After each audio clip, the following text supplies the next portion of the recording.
Y finalmente llegó el mensaje del presidente Gustavo Petro hace instantes nada más, por primera vez después de muchas horas de silencio. Mi sentido pésame a la familia del senador Miguel Uribe Turbay y a las y los colombianos todos. La vida está por encima de cualquier ideología. He querido marcar un nuevo paradigma, incluso teórico, en mi gobierno al colocar el proyecto del cuidado y la expansión de la vida como la prioridad número 1 de los objetivos a alcanzar y como el eje estructurante de toda nuestra acción.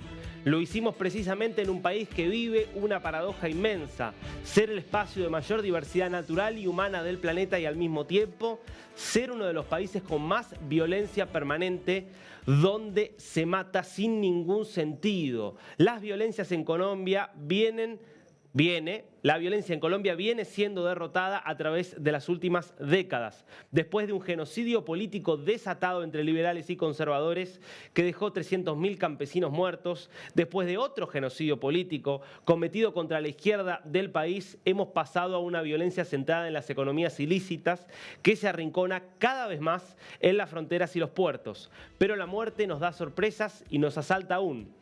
En un gobierno progresista, amante de la vida, ha ocurrido un atentado con trágico final contra un senador de la oposición. Sus causas, aún en averiguación, marcan por ahora un camino muy diferente al que inicialmente y de manera prejuiciada se insinuó. Habría que ver esto, ¿no? Sus causas, aún en averiguación, marcan por ahora un camino muy diferente al que inicialmente y de manera prejuiciada se insinuó. Vamos a volver sobre esto, pero sigue el mensaje. La investigación debe profundizarse y serán las autoridades competentes para ella, ayudada por expertos internacionales, quienes se pronunciarán en su momento. Al gobierno le queda repudiar el crimen y ayudar, sea de cualquier ideología, la persona y su familia, su vida y su seguridad es para el gobierno la prioridad. No hemos perseguido a ningún miembro de la oposición, ni lo haremos. Para nosotros, que hemos sido perseguidos y nuestros amigos asesinados, es una de nuestras prioridades. No es la venganza el camino de Colombia. Por venganzas llevamos décadas de violencia, no más. Por eso estamos tristes, nos duele la muerte de Miguel como si fuera de los nuestros. Esto es muy fuerte. Es una derrota. Cada vez que cae un colombiano asesinado es una derrota de Colombia y de la vida. Por eso lo que queda es el duelo y seguir adelante. ¿Qué significa, no, esto de nos duele como si fuera uno de los nuestros, pero no es uno de los nuestros, ¿no? Él mismo planteando de alguna forma y anteponiendo la cuestión ideológica y político-partidaria antes que se trata de un ser humano, ¿no? Y de un colombiano. Entonces, sí debería ser uno de los nuestros, si es que Petro se siente colombiano, más allá de la diferencia ideológica. Para resaltar, por otro lado, esta idea de acá son las autoridades competentes las que deben resolver lo que está pasando y lo que pasó con eso, cuando vos mismo, Sergio, recordabas que él había apuntado contra esta oficina de narcotráfico, y cuando después termina diciendo, bueno, igual parece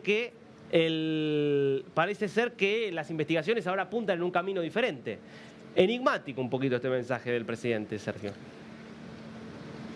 Claro, Darío, total. Bueno, iba bien. A mí me parece que está siendo diplomático en este punto, iba bien, pero en la parte final como si fuera uno de los nuestros. Es decir, Petro siempre considera que él solo gobierna para quienes votaron por él y el resto de personas que no votaron por él no pertenecen al país y él no gobernaría sobre ellos. Ahora, si no tienen la misma ideología, tampoco pertenecen al gobierno y tampoco gobierna sobre ellos. Lastimosamente iba bien. Yo creo que fue muy bien asesorado el presidente Gustavo Petro en este mensaje, pero yo creo que él intervino en la parte final ya para publicarlo y lastimosamente vuelve a polarizar lo que es la política nacional, Darío. Y con este mensaje pues podría ayudar, pero lastimosamente no lo hace de la mejor manera. Ahora, ¿qué viene a continuación? Todo esto, Darío, está pasando justamente en una contienda electoral.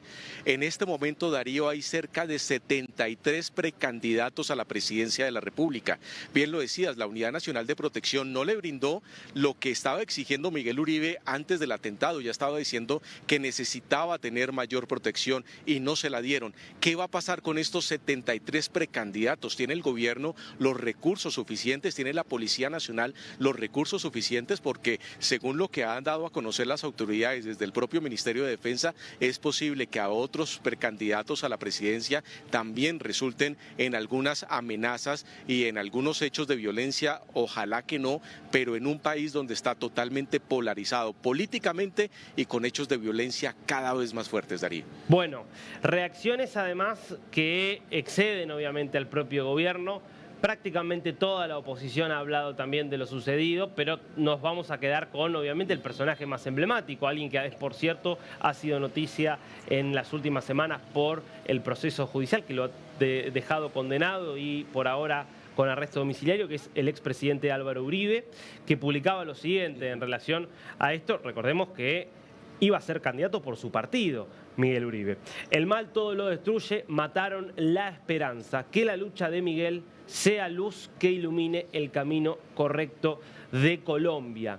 Y además de, insisto, muchas otras figuras dentro de la política colombiana, también mucha reacción internacional. El mundo está viendo también esto. El mundo que quiere saber si Colombia vuelve a un estado de anarquía y de guerra de todos contra todos, como fue en su momento a principios de los 90, finales de los 80, y que ven con preocupación estas señales, como así también algunas señales que da el gobierno. Y ahí a la cabeza está Estados Unidos, que ya venía haciendo varias advertencias al gobierno de Petro por distintas acciones, había hecho advertencias también respecto de la condena a Uribe, y esto es lo que dice Marco Rubio, el secretario de Estado. Estamos profundamente conmovidos por enterarnos de la noticia de que el senador colombiano Miguel Uribe sufrió una trágica muerte. Estados Unidos está en solidaridad con su familia, con el pueblo colombiano, tanto en el duelo como en la demanda de justicia para aquellos responsables. Un Marco Rubio que viene siendo un problema en el zapato para el presidente Petro. De hecho, siguen hoy citados a consultas los respectivos embajadores, ¿no, Sergio? No están en sus puestos. Sí, claro. Sí, claro, no, todavía no, Darío, estará ahí en esa misma situación, pero mira cómo reaccionan desde fuera del país y no tanto desde interno, ¿no? Me interesa mucho esto que también es de última hora, Sergio, lo compartías vos en privado, que tiene que ver con el comunicado de los abogados de Miguel Uribe. Abogados de Miguel Uribe que en las horas posteriores al atentado, a lo que hoy ya podemos decir fue un magnicidio, apuntaban contra el titular de la unidad de protección, por lo que vos marcabas recién de cómo lo desprotegieron a Miguel Uribe, y publican este comunicado ahora, que vamos a estar compartiendo. Víctor Mosquera Marín, abogados, lamenta el magnicidio perpetrado contra el senador Miguel Uribe Turbay y reitera su firme compromiso para lograr la justicia y la verdad. Víctor Mosquera Marín, abogados, lamenta profundamente el magnicidio y crimen de lesa humanidad, de esa forma ya lo catalogan, perpetrado contra el líder opositor, precandidato presidencial y senador Miguel Uribe Turbay, un dirigente ejemplar cuyo compromiso con la democracia, el Estado de Derecho y la defensa de los intereses de Colombia será recordado por generaciones. Condenamos enérgicamente este crimen atroz y acto terrorista que por su naturaleza debe ser imprescriptible, por eso habla de crimen de lesa humanidad, y exigimos a las autoridades nacionales e internacionales que no continúen adelantando investigaciones exhaustivas y judicializaciones oportunas. ¿Qué podemos extraer, Sergio, de este comunicado y qué sabemos de lo que viene planteando la defensa de Miguel Uribe y ahora ya obviamente en manos de su familia en relación a estas investigaciones y estas demandas que está llevando adelante para pedir justicia?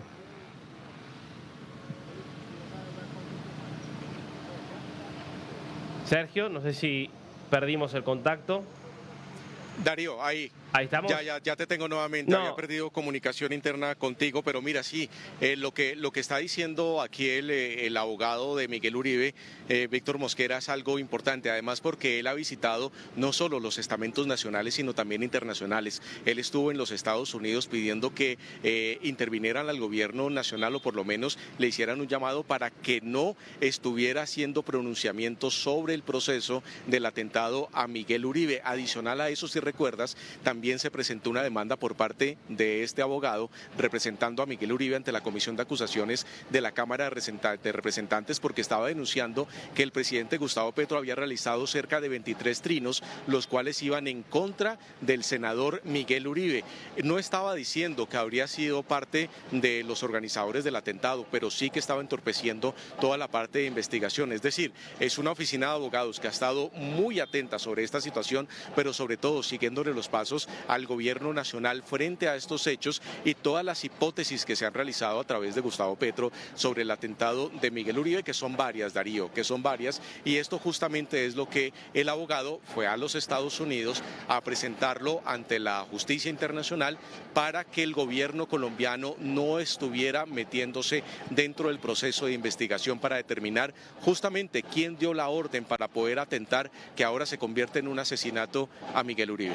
Bueno, respecto de esto del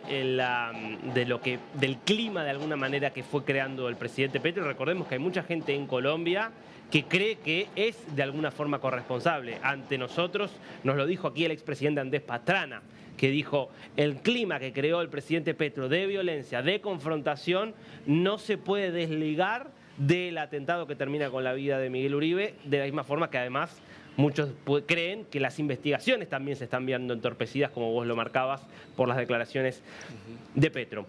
Vamos a volver entonces a lo que pasaba en el barrio de Modelia el 7 de junio de 2025, hace poquito más de 2 meses, cuando se producía este atentado, y a tratar de entender cuáles son hoy las hipótesis que se barajan, quiénes están detenidos y quiénes pueden estar detrás de aquellas personas detenidas. Pero vayamos al momento. ¿Por qué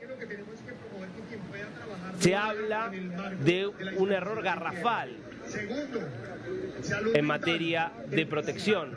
Porque tenía menos custodios de los que debía tener, porque el niño sicario de 14 años, este adolescente que es el que lo mató, dispara y lo mata, muchos lo vieron que se estaba acercando y termina reaccionando antes los custodios de uno de los alcaldes, de uno de los ediles que estaba allí acompañando a Miguel Uribe, que lo reaccionan de forma mucho más eficaz que los propios custodios del senador. Y porque la sensación es que fue casi que entregado Uribe. Bueno, lo que estamos viendo acá es un poco como lo llevaban a Miguel Uribe, obviamente ensangrentado, herido, hasta la Fundación Santa Fe, y así capturaban al homicida, este sicario de 14 años, que fue herido primero, lo persiguieron y lo terminaron deteniendo, siempre con la duda de si tenía un celular, no tenía un celular, porque en el momento no se lo encontraron. Fue el único, recordemos, detenido en el momento, en el lugar, con la sensación siempre de que alguien lo termina entregando, porque no tenía una ruta de escape clara. Pero ¿quién fue? ¿Quién lo mandó, marica? ¿Pero quién lo mandó, chico? Sergio, y mientras vamos viendo también cómo fue la persecución que termina con la detención de este joven de 14 años, este es el primer eslabón de la cadena, o el último habría que decir, el primero de la investigación porque es el primero que atrapan, el último porque es el que aprieta el gatillo. ¿Qué sabemos de este adolescente, Sergio? Bueno, te cuento que continúa en los calabozos del búnker de la Fiscalía General de la Nación aquí en Bogotá en dos cuidados. Uno por parte de los oficiales de la Policía Nacional, pero también acompañado por el Instituto Colombiano de Bienestar Familiar, porque estamos hablando de un menor de edad de 14 años. Si llega a declararse culpable, como ya lo ha hecho, se declaró culpable la semana pasada por atentar contra la vida de Miguel Uribe, en este momento, Darío, le van a hacer una nueva imputación de cargos, no solo a él, sino a los otros 4 integrantes de esta banda que ya están capturados. ¿Por qué? ¿Y por qué cambia? Porque en este momento la justicia estaba avanzando ante un intento de asesinato, claro, ante un intento de atentado, y por eso tenían una imputación de cargos contra ese hecho. Al fallecer lastimosamente Miguel Uribe, ya se habla de magnicidio, ya se habla de asesinato, y los adultos pueden estar incurriendo casi en una pena de cerca de 50 años, que es la pena más alta en Colombia para este tipo de situaciones, porque estarían relacionados con manejo de arma ilegal, con no tentativa, sino por homicidio a un colombiano, en este caso a un representante, a un congresista de la República y precandidato a la presidencia de la República. Y este joven, la verdad, Darío, no cambiaría muchas cosas, porque por ser menor de edad no podría tener más de 8 años, que no es de prisión, sino es de rehabilitación, es decir, él estaría en un centro como un reformatorio para menores de edad, y a los 22 años podría ya salir de esta situación. Es más, saldría sin ninguna reseña por ser menor de edad, por haber participado teniendo 14 años, saldría sin ninguna reseña jurídica o judicial respecto a este atentado y a este magnicidio contra Miguel Uribe. Él continúa allí, debe estar colaborando con la Fiscalía General de la Nación si quiere que se empiece a disminuir esa, podemos decir, como pena en este reformatorio, que puede llegar a tener de cerca de 8 años de reformación. Y uno de los principales es alias El Costeño, Darío, que él sí debe estar colaborando más si quiere tener menos días en la cárcel. Bueno, decíamos, este adolescente de 14 años es el último eslabón de la cadena. Su captura, declaraciones y sobre todo las cámaras de seguridad permitieron ir viendo los eslabones anteriores de esa cadena, porque efectivamente ese mismo día él lo lleva a otro joven en moto, lo vemos que hablaba con una mujer y con un hombre que estaba en un auto gris. Eso fue dando lugar a básicamente el armado de una banda contratada con el objetivo de matar a Miguel Uribe, y todos los miembros en principio de esa banda, lo que sería la banda que es el brazo ejecutor de este asesinato, de este magnicidio, ya está en la cárcel, como vos decías. Repasemos, si te parece, Sergio, la placa con todos los capturados, ¿no? El menor sicario, alias Tanz, ahí claro, lo podés ver, la transportadora del arma, alias Andrea, el conductor del vehículo gris en el que llega Andrea y le entregan el arma, alias El Beneco, el coordinador logístico, que es alias Hermano, y el que parece el líder de esta banda, que es alias El Chipi, alias Caleño o alias Costeño, a quien detienen semanas después, muy cerquita también de la zona donde él mismo vivía, como que tampoco hizo grandes esfuerzos por huir o por esconderse, o en todo caso decidió esconderse muy cerquita de donde él mismo vivía. ¿Qué sabemos del Costeño? Porque un poco lo que hemos podido reconstruir habla de criminales de poca monta. Es difícil pensar que esta estructura criminal muy ligada al mundo del AMPA, pero muy ligada a el delito en el territorio, puede tener un interés personal particular en matar a alguien que puede llegar a ser candidato a la presidencia de la República. Estamos hablando de escalas que nos cierran. Por eso, contanos un poquito qué es lo que sabemos del Costeño, de su perfil criminal y de por qué termina ejecutando este plan. Mira, Darío, lo que se conoce de alias El Costeño o alias Pichi es un hombre que utilizaba una barbería como su fachada para poder cometer delitos en Bogotá.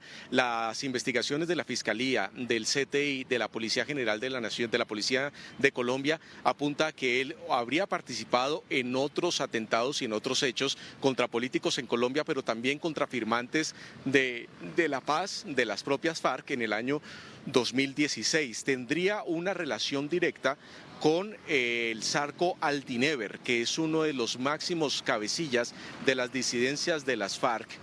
pertenecientes a Iván Márquez.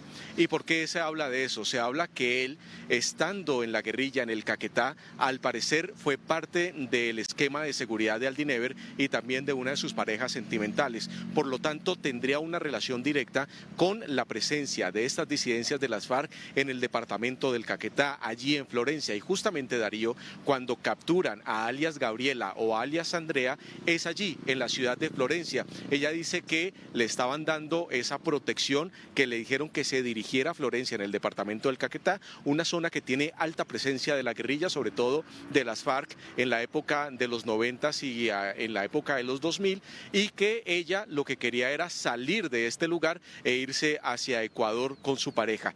Pero hay una correlación directa. El joven también dicen que cuando lo capturan, él dice que le habían dicho que una vez cometiera este atentado le iban a pagar 20 millones de pesos colombianos y que lo trasladarían directamente al Caquetá justamente para protegerlo. Es decir, la zona de influencia de estas disidencias de las FARC estarían relacionadas y es donde está apuntando directamente la Fiscalía General de la Nación. Ahora, hay una casualidad increíble, Darío, y es que la semana pasada, según pronunciamiento de la segunda Marquetalia, que es las disidencias de las FARC, donde pertenece alias el Zarco Aldinever y que dirige alias Iván Márquez, dieron a conocer que murió en una emboscada del ELN en territorio venezolano y que por tanto está muerto. Es decir, si él es el culpable, el que dio la orden en este momento, pues no se podría llevar a juicio y no se podría capturar porque, según la propia guerrilla, falleció en un atentado del ELN, atentado del cual no se conocen fotografías del cuerpo, no se conoce un acta de defunción, no se conoce información directa por parte del régimen de Maduro, dando a conocer, afirmando o negando esta situación. Y estaría allí también Iván Márquez, quien también, al parecer, está en territorio venezolano, Darío. Así que la situación se aumenta, alias el Costeño tendría esa relación directa. Hay que tener en cuenta un dato importante y es que el Zarco Aldinever, Darío, es el encargado, fue el encargado cuando se existía la guerrilla de las FARC de tener todo el reclutamiento de los integrantes de la guerrilla en zonas urbanas y sobre todo en Bogotá.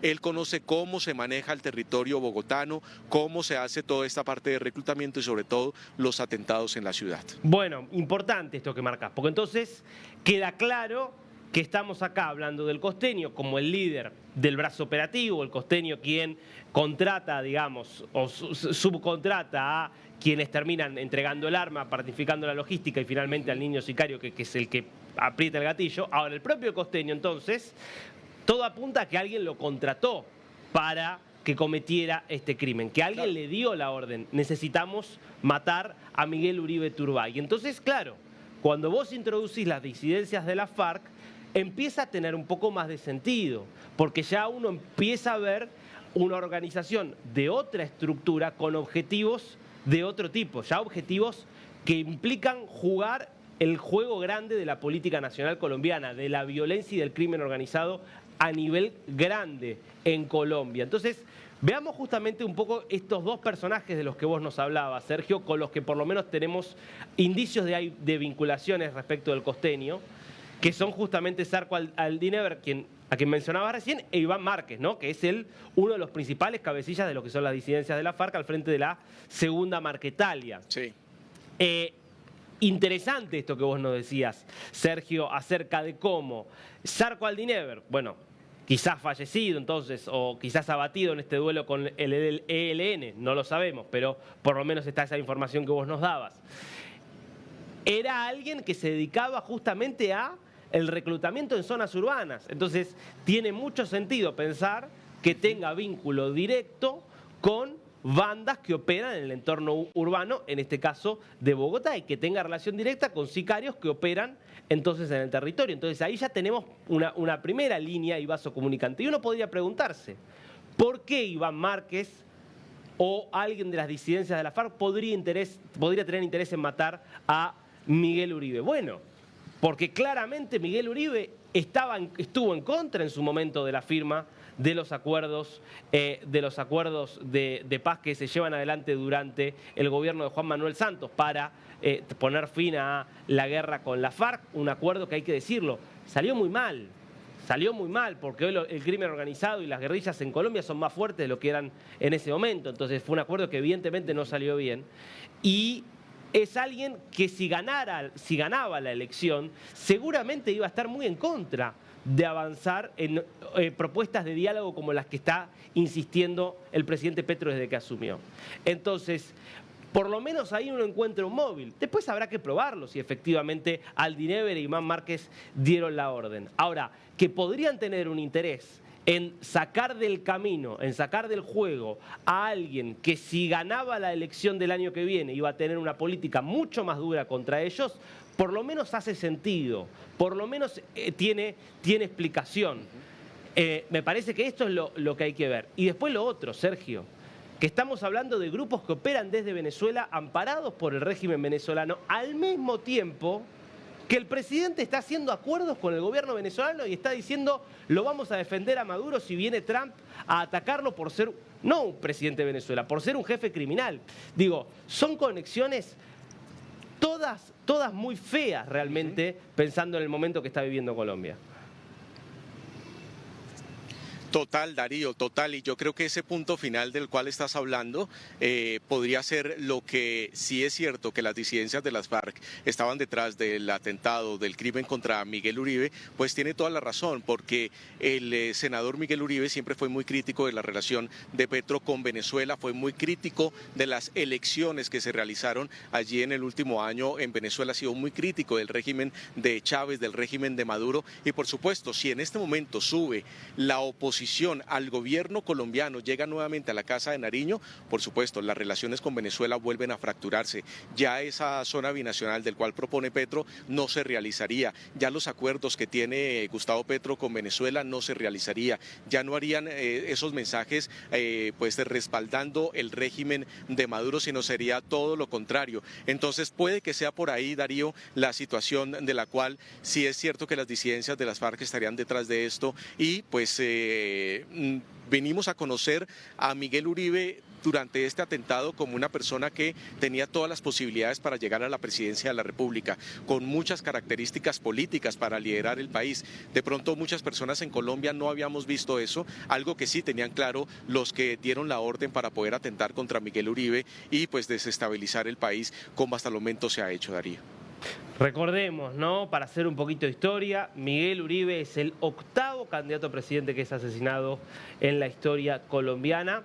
Casi siempre todos los candidatos asesinados los terminan matando grupos del crimen organizado que se verían perjudicados si ese candidato ganaba. Por citar un caso de obviamente amplio conocimiento público, como es el de Luis Carlos Galán, en ese momento el líder del nuevo liberalismo, bueno, lo matan los extraditables, lo mata Pablo Escobar porque era claramente el candidato que iba a venir a poner fin a el reinado de Pablo Escobar. Esperemos que no sea el mismo caso que con el caso de Miguel Uribe Turbay. Sergio, impecable, cualquier novedad volvemos inmediatamente con vos.